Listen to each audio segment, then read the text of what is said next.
Hello friends. मैं मिहिर कुमार एक बार फिर आप सबका स्वागत करता हूं अपने इस बेहतरीन सा चैनल मिहिर केयर्स पे।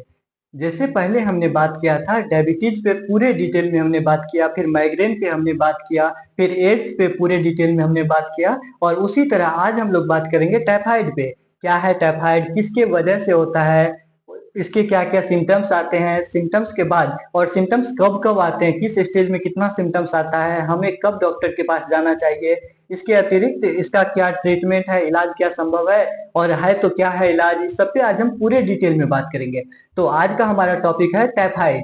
टाइफाइड ये एक बैक्टीरिया से होने वाली बीमारी है। टाइफाइड एक बैक्टीरिया से होने वाली बीमारी है और इस बैक्टीरिया को कहते हैं साल्मोनेला टाइफी। साल्मोनेला टाइफी के अलग अलग स्पीसीज होते हैं, साल्मोनेला टाइफी, ओ एच, इस तरह। जैसे आप कोई रिपोर्ट बनाते हो टाइफाइड का, चेकअप करवाते हो किसी भी पैथोलॉजी में, तो वहां पे रिपोर्ट में देता है साल्मोनेला टाइफी ओ, साल्मोनेला टाइफी एच, इस तरह देता है। तो ये सब स्पीसीज में मतलब साल्मोनेला टाइफी एक बैक्टीरिया है जिसके वजह से टाइफाइड होता है। अब टाइफाइड के क्या क्या सिम्टम्स हैं, इससे इस पे बात करने से पहले हम लोग बात करते हैं ये फैलता कैसे है। ये हमारे बॉडी में ओरोफिकल रूट के जरिए आता है। ओरोफिकल रूट का क्या मतलब हुआ, ओरो मतलब ओरल, मतलब मुंह के जरिए हमारे बॉडी में आएगा, और हमारे लेट्रिन के जरिए फीकल यानी स्टूल, स्टूल के जरिए बाहर भी निकलेगा हमारे बॉडी से। तो मतलब हमारे बॉडी में मुंह के जरिए आएगा, मुंह के जरिए मतलब खाना और पानी के जरिए, इन्फेक्टेड खाना और पानी, मतलब हर वो खाना जो कंटामिनेटेड हो, पानी जो कंटामिनेटेड हो, मतलब जिसमें ये बैक्टीरिया हो चुका है, वो बैक्टीरिया वाले पानी को अगर हम पिए, खाना को खाए, तो ये हमारे बॉडी में आ सकता है। इसके अतिरिक्त अगर मार्केट में कोई सब्जी बेचता है और सब्जी नहीं बिकता है या खराब हो जाता है, तो मार्केट के किसी कोना में उसे फेंक दिया जाता है और वहां पे सब्जी का ढेरी हो जाता है उधर, तो उसमें भी ये बैक्टीरिया बहुत तेजी से ग्रो करता है। और उस मार्केट से अगर हम कोई सब्जी लाते हैं जिसे बिना पकाए खाते हैं, जैसे सलाद लाते हैं, इसके अतिरिक्त हम फल फूल लाते हैं जिसे बिना पकाए खाते हैं, तो उससे भी ये बैक्टीरिया हमारे बॉडी में आ सकता है। तो उसे हमें बढ़िया से साफ करना चाहिए, धो करके अच्छे से साफ करना चाहिए, फिर खाना चाहिए। इसीलिए आप सुनते होंगे मार्केट से फ्रूट्स लाते हैं तो पेरेंट्स कहते हैं पहले उसे बढ़िया से धो लो। क्यों कहते हैं, इसी कारण कहते हैं क्योंकि वो कॉन्टामिनेटेड हो सकता है, उसके जरिए आप में बीमारी आ सकती है।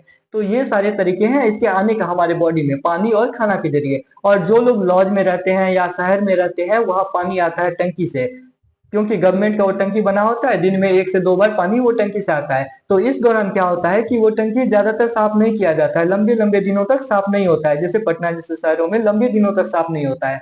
तो वहां पे उस पानी में ये बैक्टीरिया बहुत तेजी से ग्रो करता है, और वो पानी जब नल के जरिए आपके घर तक आता है, आप पीते हो, तो आपको परेशानी होगी, बीमारी होगी। अब हम बात करते हैं टाइफाइड के सिम्टम्स क्या है। सिम्टम्स क्या है, इस पे पूरे डिटेल में बात करने से हमें ये पता चलेगा, या फिर हमें अगर ये प्रॉब्लम होगी या किसी को भी है आसपास में, तो हम कंपेयर करके, ये सिम्टम्स को कंपेयर करके ये पता कर सकते हैं कि अच्छा ये परेशानी है, मतलब हमें ये टेस्ट करवाना चाहिए, हमें टाइफाइड का टेस्ट करवाना चाहिए। तो सिम्टम्स को मैं समय के अनुसार बताता हूँ, मतलब पहले हफ्ते में क्या क्या सिम्टम्स आएंगे, दूसरे हफ्ते में, ताकि आप इसे बहुत आसानी से समझ सके और मैच कर सके अपने प्रॉब्लम्स के साथ, ताकि आपको पता चल सके कि अच्छा हमें ये प्रॉब्लम है तो हमें डॉक्टर के पास जाना है, या डॉक्टर नहीं भी है तो हम पैथोलॉजी में जा करके ये जांच करवा सकते हैं।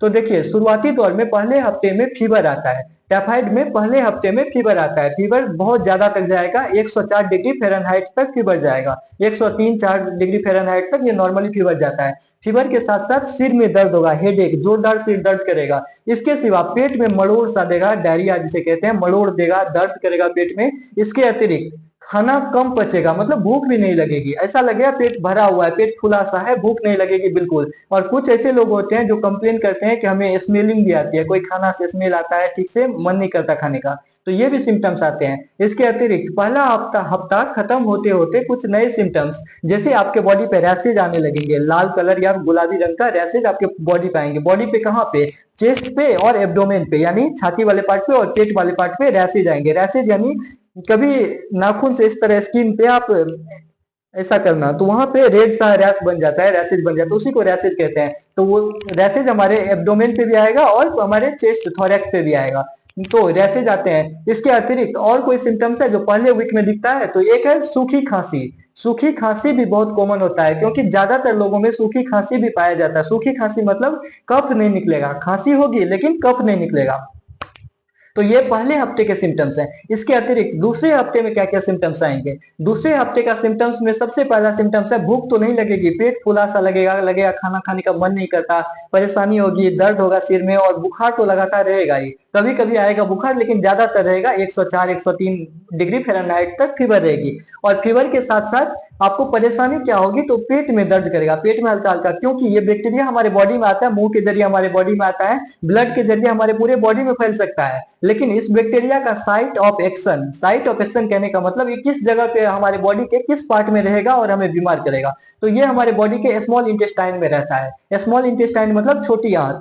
जैसे भोजन के नली के होके भोजन हमारे पेट में जाता है, पेट से छोटी आंत में जाता है, बिल्कुल उसी तरह भोजन के साथ ही ये पेट में जाएगा और पेट से छोटी आंत में जाएगा, और छोटी आंत में ही ये बैक्टीरिया रहेगा, अपना नंबर बढ़ाएगा, 1 से 2, 2 से 4, 4 से 8, 16, 32 ऐसे करके अपना अपना नंबर बढ़ाएगा छोटी आंत में। मतलब वहीं से हमारे बॉडी में ब्लड के जरिए तो पूरे बॉडी में जा सकता है, लेकिन ये रहेगा ज्यादातर छोटी आंत में। तो छोटी आंत में परेशानी करेगा, ऐसा लगेगा कि पेट फूला सा जा रहा है। और पेट फूलने के साथ साथ लीवर, जैसे हमारे थोरेक्स हो गया, थोरेक्स के नीचे डायफ्राम होता है, और डायफ्राम के सीधा नीचे में राइट साइड में लीवर होता है और लेफ्ट में स्प्लीन होता है। तो लीवर और स्प्लीन दोनों का साइज इस बीमारी में बढ़ जाता है, मतलब सेकेंड वीक में, दूसरे हफ्ता में ये लीवर और स्प्लीन दोनों का साइज बढ़ेगा, जिस वजह से ये एरिया ज्यादा फूला सा लगेगा, और भूख तो बिल्कुल नहीं लगना। तो ये सेकेंड वीक के सिम्टम्स हो गए, जैसे फीवर आएगी, पेट फूलना, लीवर और स्प्लीन का साइज बढ़ जाना, ये सारे सेकेंड वीक में आएंगे सिम्टम्स। इसके अतिरिक्त अगर तीसरा वीक हो गया, अगर अब तक आपने इलाज नहीं करवाया, डॉक्टर के पास आप नहीं गए, तो तीसरे वीक में ये बहुत कॉम्प्लिकेशंस बढ़ जाएंगे। कॉम्प्लिकेशंस बढ़ना मतलब वो जो साल्मोनेला टाइफी बैक्टीरिया हमारे स्मॉल इंटेस्टाइन में था, अब वो हमारे छोटी आंत में स्मॉल इंटेस्टाइन में छेद करने लगेगा। इसे कहते हैं इंटेस्टाइनल परफोरेशन। इंटेस्टाइनल परफोरेशन मतलब छोटी आंत में छेद करेगा, और छेद के जरिए ब्लीडिंग होने लगेगी। ब्लीडिंग मतलब हमारे स्मॉल इंटेस्टाइन में जो छेद करेगा तो वहां से खून अंदर की ओर बहने लगेगा, जिसे कहते हैं इंटरनल ब्लीडिंग। और इंटरनल ब्लीडिंग की वजह से हमारे बॉडी में ब्लड कम हो जाएगा, क्योंकि ब्लड तो खून की नली में होता है ना, ब्लड वेसल्स में बहता है, लेकिन बॉडी के अंदर में अगर कहीं कट जाए, कहीं छेद हो जाए, तो वहां पे ब्लीडिंग होने लगेगी, जिस वजह से हमारे बॉडी में इंटरनल ब्लीडिंग होगी, और वेन में या आर्टरी में या ब्लड वेसल्स में, धमनी शिरा जिसे कहते हैं, उसमें खून की कमी होगी। और खून की कमी होगी तो हमें एनीमिया, जिसे एनीमिया कहते हैं, बीमारी एनीमिया हो सकती है। इसके अतिरिक्त परेशानी होगी कि हमारा ब्लड प्रेशर कम हो जाएगा। ब्लड प्रेशर कम क्यों होगा? इसीलिए कम होगा क्योंकि ब्लड ब्लड कम हो रहा है ना, इंटरनल ब्लीडिंग हो रही है, जिस वजह से ब्लड कम हो रहा है, तो ब्लड प्रेशर भी कम होगा। इसके अतिरिक्त जब ज्यादा ब्लड होता है तो हमारे हार्ट को जोर जोर से पंप करना होता है, जोर से पंप करेगा तभी तो पूरे बॉडी में हाई वेलोसिटी से ब्लड को भेजेगा। लेकिन अब तो ब्लड ही कम हो चुका है, इसीलिए हार्ट बीट भी घटेगा। मतलब जनरली 1 मिनट में 72 बार हार्ट बीट करता है, जिसे पल्स रेट कहते हैं। 1 मिनट में 72 से 80 बार हार्ट बीट करता है। लेकिन अगर इस कंडीशन में आप पहुंच चुके हैं, जब आपका ब्लड कम हो चुका है, ब्लड प्रेशर कम हो चुका है, तो इस दौरान हार्ट 50 से 60 बार मुश्किल से बीट करेगा, मतलब हार्ट बीट भी घट जाएगा। ये तीसरे हफ्ते में ये सारे सिम्टम्स आएंगे। और कॉन्स्टिपेशन होगा, पेट में जोर जोर से मरोड़ आएगा, दर्द आएगा, ये परेशानी होगी ही। इसके अतिरिक्त अगर आप चौथे हफ्ते में पहुंच जाते हो, तो यहाँ पे 2 ऑप्शन होते हैं। ये पहला ऑप्शन ये कि आप ठीक होने लगो, रिकवर होने लगो, और दूसरा ऑप्शन ये कि ये इतना क्रिटिकल हो जाए, इतना कॉम्प्लिकेशन बढ़ जाए कि आपकी जान जा सकती है, डेथ हो सकती है। तो ये 2 केस बनते हैं। और अगर इम्यून सिस्टम बेहतर है तो इस हालत तक में अगर आपने कोई दवाई नहीं भी लिया तो भी आप धीरे धीरे रिकवर हो जाओगे। रिकवरी सब में होता है, लेकिन किसी में जल्दी जल्दी होता है तो वो ठीक हो जाता है, लेकिन किसी में रिकवरी इतने धीरे से होता है कि वो इतना कमजोर हो चुका है कि वो सह नहीं पाता, मर जाता है, खत्म हो जाता है। तो ये 2 केस बनते हैं। तो अब हम बात करेंगे क्या इसका कोई इलाज संभव है, और इलाज से पहले हम बात करेंगे इसका टेस्ट। कितने तरह के टेस्ट होते हैं जिससे हम पता कर सकते हैं, जिसे डायग्नोस्टिक टेस्ट कहते हैं। डायग्नोस्टिक टेस्ट यानी वो टेस्ट के जरिए हम पता करते हैं कि क्या सचमुच ये परेशानी हम में है। और इसके अतिरिक्त मैं आपको एक छोटी सी कहानी सुनाऊंगा। ये टाइफाइड से रिलेटेड कहानी है, और टाइफाइड का जो इतिहास है उसके रिलेटेड है, बहुत अच्छा लगेगा आपको सुनने में। तो पहले हम बात करते हैं टेस्ट पे, कौन कौन से टेस्ट हैं। तो टाइफाइड की गलियों में सबसे बदनाम टेस्ट है विडाल टेस्ट। विडाल टेस्ट सबसे कॉमन है, सबसे कॉमन। सारे डॉक्टर, अगर ये सिम्टम्स आ रहे हैं, आपको भूख नहीं लग रही, सिर दर्द कर रहा है और ज्यादा फीवर रहता है, खाना से लगता है कि स्मेल आ रहा है, अच्छा नहीं लग रहा है खाना खाने में, पेट फूला लग रहा है, पेट में दर्द कर रहा है, स्वेलिंग हो रही है और बॉडी पे रैशेज आ रहे हैं, तो इन सारे सिम्टम्स के आधार पे डॉक्टर जो टेस्ट आपको लिखते हैं, तो सबसे कॉमन टेस्ट है विडाल टेस्ट। विडाल टेस्ट में समय ज्यादा लगता है, एक्यूरेसी इसका ठीक है, मतलब ये पॉजिटिव आया मतलब आप में टाइफाइड है, एक्यूरेसी इसका ठीक है, लेकिन इसमें समय ज्यादा लगता है, 2 से 2.5 घंटा तक समय लग सकते हैं। मैक्सिमम समय है 2 से 2.5 घंटा, मतलब 2 घंटा तक में कम से कम समय लगेगा, 2 से 2.5 घंटा।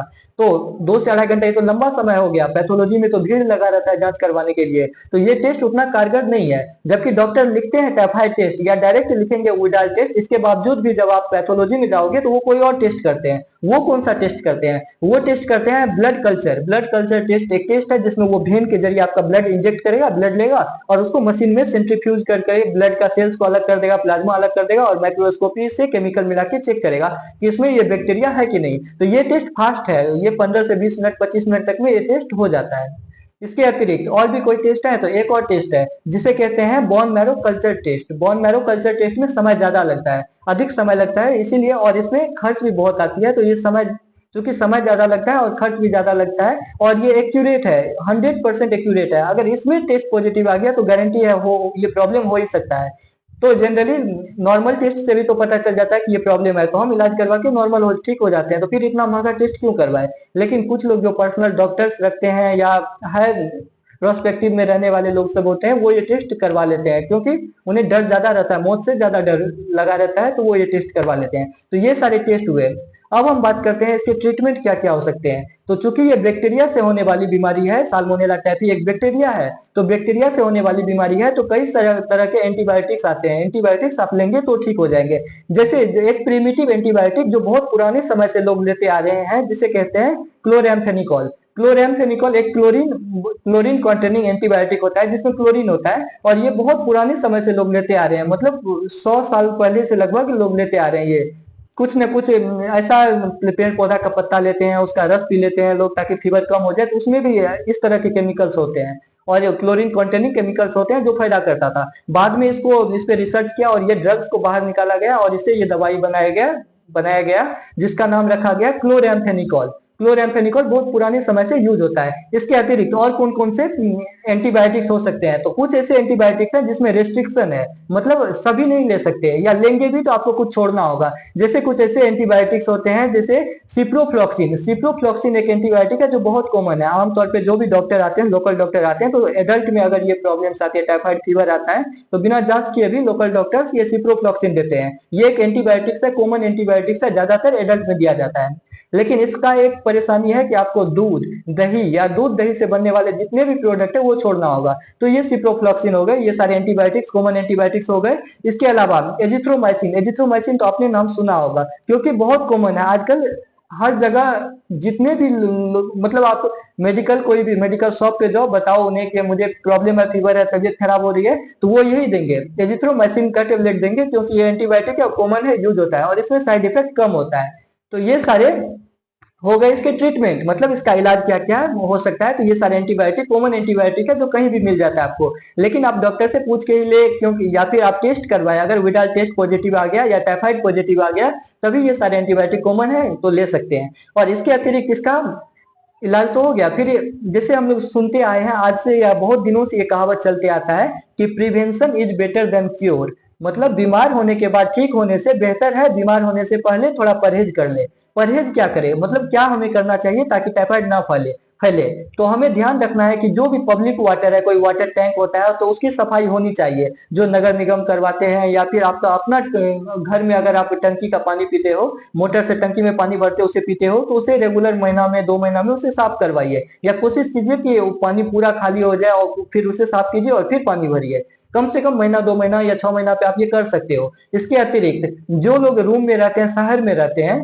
शहर में या फिर ज्वाइंट फैमिली में रहते हैं, लॉज में रहते हैं, जहां ज्यादा लोग रहते हैं और एक ही पब्लिक टॉयलेट यूज करते हैं, तो वहां पे ध्यान रखना है कि टॉयलेट एकदम साफ होना चाहिए। क्योंकि जैसे शुरुआती दौर में मैंने बताया था, जब मैं बताना शुरू किया था तब मैंने बताया था कि ये ओरल फीकल रूट के जरिए हमारे बॉडी में आता है। ओरल फीकल रूट मतलब मुंह के जरिए आएगा और हमारे स्टूल के जरिए भी बाहर निकलता है। तो अगर टॉयलेट यूज करते हैं जो साफ नहीं है, सैनिटाइज नहीं है, तो मेरे या जो भी इन्फेक्टेड पर्सन है उसके जाने के बाद जो भी लोग जाएंगे तो उसमें टाइफाइड आ सकता है, ये बीमारी हो सकती है, परेशान कर सकता है। इसके अतिरिक्त पब्लिक और प्राइवेट हाइजीन मेंटेन करना है। पब्लिक और प्राइवेट हाइजीन का क्या मतलब कि हम जिस रूम में रहते हैं उस रूम को पूरी तरीके से साफ सुथरा करके रखना है, सही से रखना है। इसके अतिरिक्त जिस सोसाइटी में रहते हैं, जिस गांव में रहते हैं, वहां साफ करना है। क्योंकि जैसे 10,000 रुपए जब बीमार पड़ते हैं तो डॉक्टर के पास गए, 10-20 हजार रुपए देकर बिल बना के दवाई लेके आ गए। इससे बेहतर है 200 रुपए सब चंदा जमा करे, सब कंट्रीब्यूट करे 200-250, और पूरे गांव को साफ करवाए, पूरे शहर को साफ करवाए। जिस सोसाइटी में शहर में आप रहते हैं उस शहर को साफ करवाए, उस सोसाइटी को साफ करवाए। तो ऐसी बीमारियां जैसे कोलरा हो गया, टाइफाइड हो गया, मलेरिया हो गया, इसके अतिरिक्त डेंगू हो गया, ये सब तो फैलेगा ही नहीं। 10-20 हजार रुपए हम दे सकते हैं डॉक्टर के पास, लेकिन 200-250 रुपए अपने शहर को, खुद को साफ करने के लिए हम नहीं लगा सकते। तो ये हैबिट हमें बदलना होगा। तो ये हैबिट जब बदल जाएगा तो ये सारी प्रॉब्लम खुद ही कम हो जाएगा, ठीक होने लगेगा। या फिर जैसे स्मॉल पॉक्स होता था, छोटी माता, आपने सुना होगा, वो पूरी तरह खत्म हो चुका है। क्यों? क्योंकि उसका ऐसा वैक्सीन बना जो परफेक्ट था और एक साथ ही सभी को लगाया गया, तो वो ठीक हो गया, पूरी तरह ठीक हो गया। बिल्कुल उसी तरह ये सब बीमारी भी धीरे धीरे खत्म हो सकता है अगर हम गंदगी न फैलाए, साफ सुथरा रहे खुद भी, और अपने चारों ओर का वातावरण को साफ रखें। तो ये सारी बातें हो गई टाइफाइड के बारे में। मतलब कब सिम्टम्स आते हैं, कब तक सिम्टम्स आते हैं, पहले वीक में क्या क्या आते हैं, दूसरे वीक में, तीसरे वीक में। तो पहले वीक में ही आपको डॉक्टर के पास जाना चाहिए। अगर आसपास कोई डॉक्टर है या आप कैपेबल है जाने की, तो आप जा सकते हैं, और पहले वीक में ही जाइए ताकि कॉम्प्लिकेशन से पहले ही आप बच सके।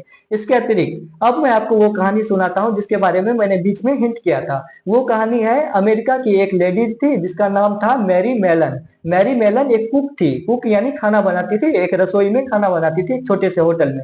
और उस होटल में वो खाना जिस पानी से बनाती थी वो पानी कंटामिनेटेड था, मतलब वो पानी संक्रमित था। उसी पानी से वो खाना बनाती थी। क्योंकि वो जब सब्जी बनाती थी पानी को बॉयल करती थी, तो बॉयल पानी में तो वो बैक्टीरिया मर जाता था, लेकिन फिर उसी पानी से हाथ धो के वो खाना पैक करती थी, जिस दौरान लोगों को ये बीमारी होने लगा। एक को हुआ, दो को हुआ, 10-20 हजार, मतलब जब ये हजार की संख्या में पहुंच गया तब लोग चारों दिश से ढूंढने लगे, साइंटिस्ट या गवर्नमेंट पूरा इस पे टाइट हो गई कि ये फैल कैसे रहा है और किसी खास जगह के लोगों में क्यों फैल रहा है। तो फिर जब जांच हुआ तो जांच करते करते पता चला कि ज्यादातर लोग उस होटल में, जिस होटल में वो मैरी मेलन खाना बनाती थी, वहां पे खाना खाते थे या कभी न कभी खाए हैं।